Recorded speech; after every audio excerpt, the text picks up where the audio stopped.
Heart to heart conversation करी है इमरान हाशमी के साथ इस एपिसोड में. As you keep growing older, जैसे जैसे वक्त आगे बढ़ता जाता है, मेरे according you need this kind of conversations with more mature human beings. तो आज के एपिसोड में मैंने पूरी कोशिश करी है कि मैं मैच्योरिटी के बारे में ज़्यादा सीखूं, EQ इमोशनल कोशेंट को कैसे बढ़ाएं इसके बारे में ज़्यादा सीखूं. There is a side to Imran Hashmi that the audience doesn't know. I hope you enjoy today's episode क्योंकि this episode feels like therapy.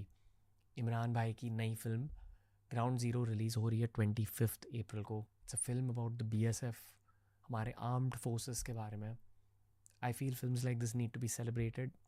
I feel people like Imran Bhai need to be celebrated because of the kind of difficulties and the kind of victories he has seen in life. Film जाकर देखें, पर उससे पहले ये वाला episode complete कीजिए because you learn a lot.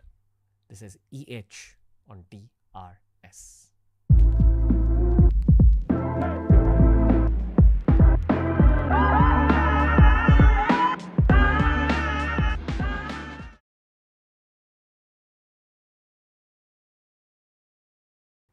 मैं जानता हूँ कि इस पॉडकास्ट के अंत तक टॉप कमेंट ये होने वाला है, this podcast felt like therapy. We have Imran Hashmi in the house. Thank you. So आपका ये रूम जो है ना, it feels like therapy.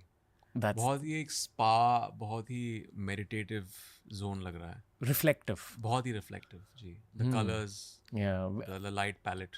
Intention ये है कि लोग खुद के अंदर झांके. और जो मैंने आपको शो से पहले कहा था कि I been waiting to speak to you in life. Oh okay. Like forget the show, forget कि you know we are meeting as professionals. Okay. Bus आपसे बात करना. अच्छा, अभी एक्सपेक्टेशंस पता नहीं क्या है. I hope I live up to it. नहीं. कोशिश करेंगे. मैं मानता हूँ कि किसी एक्टर के एक्टिंग में उनके दिमाग की एक छोटी सी झलक तो दिख ही जाती है. आई डोंट थिंक छोटी सी झलक, आई थिंक एक बहुत बड़ा हाथ है उसका. चॉइसेस भी होती है ना. हर परफॉर्मेंस में कुछ इतनी चॉइसेस होती हैं. वो चॉइसेस आपके अपब्रिंगिंग से ही आती हैं, आपके अपब्रिंगिंग से, आपकी पर्सनालिटी से आती हैं. यानी कि जो आपकी जिंदगी की स्टोरी है, लाइफ एक्सपीरियंसेस, एनवायरनमेंट, जो फिल्में आपने देखी हैं, जो कॉन्वर्सेशंस आप जिसका हिस्सा बने हैं, आपका चाइल्डहुड, वो एक वर्ल्ड व्यू आप लेके आते हैं अपने परफॉर्मेंसेस में. और आप कोई भी परफॉर्मेंस, आप उसमें 1000 डिफरेंट अलग अलग चॉइसेस ले सकते हैं. मगर वही क्यों? क्योंकि वो आपकी एक अपब्रिंगिंग का एक हिस्सा भी होता है. सिर्फ फिल्मों का नहीं, जो फिल्में देखते हैं वो भी डिसाइड करती हैं, लेकिन एक हद तक जो आपकी पर्सनैलिटी टाइप होती है, जिस तरह के इंसान हैं आप. आई फील देखो, ऑब्वियस चीज़ें जो मेंशन हो चुकी है आपके सारे पॉडकास्ट इंटरव्यूज में, वो ये है कि you played lot of grey characters on screen. जी. मैं आपसे उन ग्रे कैरेक्टर्स के बारे में पूछूंगा नहीं. Thank you. पर उस ग्रे नेस के बारे में पूछूंगा. जी. ओके. आपकी अदा याद है हमेशा, जन्नत से, आशिक बनाया आपने, all these moments people associate something with Imran Hashmi. पर क्या आप ये कॉन्शियसली कर रहे थे कि it was just who you were and you were playing yourself on screen?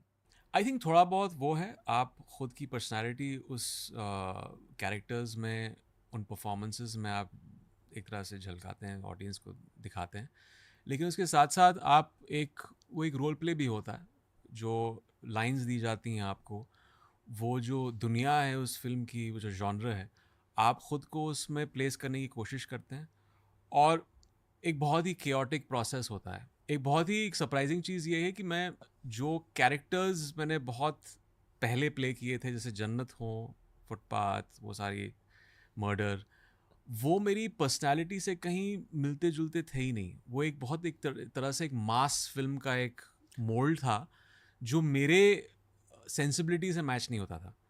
मैं एक बहुत ही urban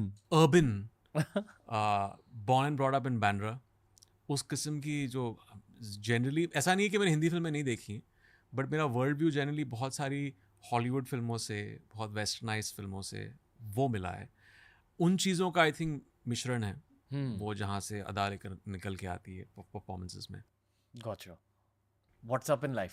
what's up in life, अभी तो हम ग्राउंड ज़ीरो की प्रमोशंस कर रहे हैं, और अभी मैं शूटिंग कर रहा था लखनऊ में. तो बस यही चल रहा है, काम चल रहा है, और जद्दोजहद चल रही है. And beyond work, what's up?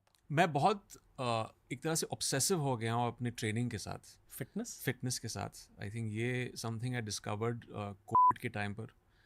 पहले से मैं ट्रेन करता था, लेकिन कहीं कोविड के दौरान, क्योंकि हम सब बैठे थे घर पे, दो किस्म के लोग थे।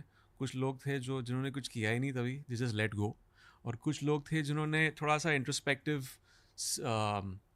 ग्रोथ की जर्नी पर चल पड़े। वो आई थिंक मैं उनमें से था। Lot of introspection, being reflective उस वक्त।